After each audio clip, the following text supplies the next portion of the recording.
Alright, now finding whether we have extrema. So first finding critical points, and then determine if they're extrema or saddle points using our D formula. Alright, give both the, again, when you're doing this, give both the relative extrema point and the function value.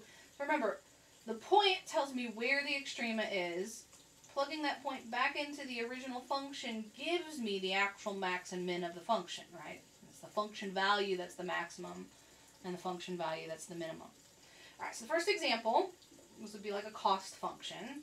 Alright, so first find the critical values. Alright, find the critical points first. So find your first order derivatives and set them equal to 0 and solve.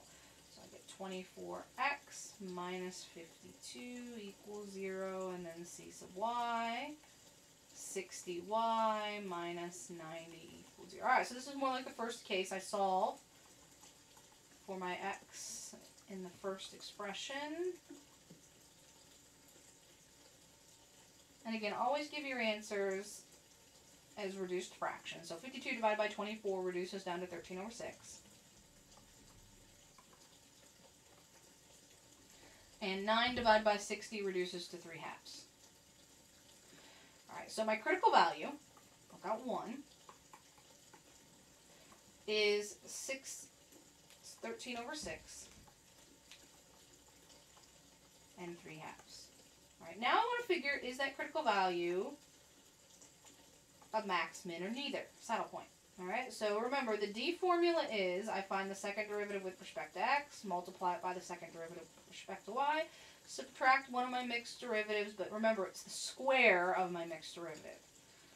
Alright, well this one's not too bad, because my second derivatives are all numbers. Alright, they're really simple in this case. So first, with respect to x twice, I'm looking here. So I take my second derivative here with respect to x. Well, that just comes out 24. With respect to x, then y, well, you'll notice there's no y, so that just zeroes out, which makes it kind of nice. And now I take my second derivative with respect to y, so I'm looking here. The second derivative with respect to y is 60.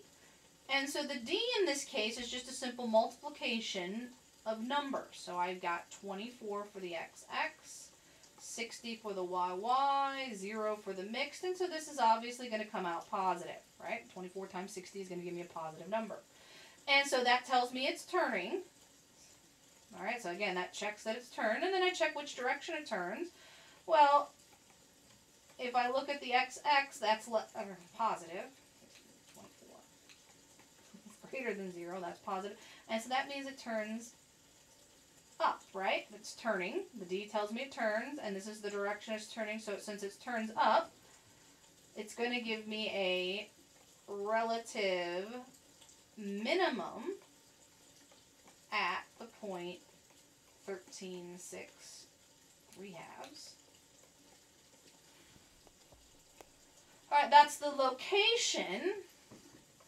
The actual minimum would be taking that and plugging it back into the original function. And so just be careful here with the fractions. Make sure you put parentheses around them. So again, we go plug them back into, so this would be like a cost function. We found where the minimum cost would be. It's at whatever is 13 sixths and y is 3 halves. So make sure you're careful. You go back and plug it into this original function. And if I'm careful and I plug it in, it comes out 476.1666, repeating, so 0.67. Alright, that's the minimum, right? So if it was a cost, that would be the minimum cost. It would be $476 and about 67 cents. Or sorry, 17 cents and change. Now let's go ahead and do the next example. Alright, so this would be a profit function, right? P. Alright, so first step, determine my derivative. And so I can look at this and I already know it's going to come out the linear case, because I've got squares and a mixed. But I'll walk you through it. So P sub x comes out negative 1200x, that zeroes away, positive 1200y, minus 300 equals 0. P sub y zeroes out, negative 2400y plus 1200x plus 4500 set equal to 0. It is linear, right? There's a single x term, a single y term, and a constant term in both of my partial derivatives.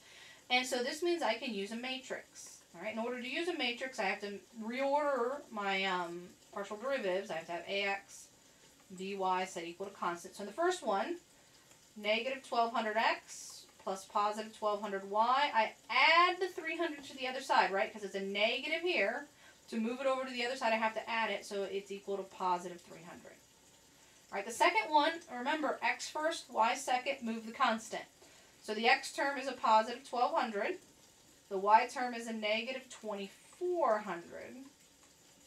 And then I've got to move the 4500. Remember, it's a minus here because I have to subtract it to move it to the other side. So I get a negative 4500. All right, now I've got it in the form I want. And since I already showed you how to do this in the previous example, I'm just going to set it up. I'm not going to go to my calculator. So remember, it's a 2 by 3. Just make sure you're careful. There's a lot of 1200s. There's a negative 1200, then a positive 1200, then a positive 300, positive 1200, negative 2400, negative 4500. So it'd be really easy to miss a negative or misplace one of the 1200s. Then you do your row reduced echelon form. It should come out, RREF, comes out 3.25 and 3.5.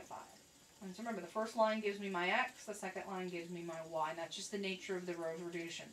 It's always 1 equal to the x value and 1 equal to the y value, right? X, y. And so the critical point is x is 3.25, y is 3.5, and I'm just going to leave them decimals. If you want to change them to fractions, you can.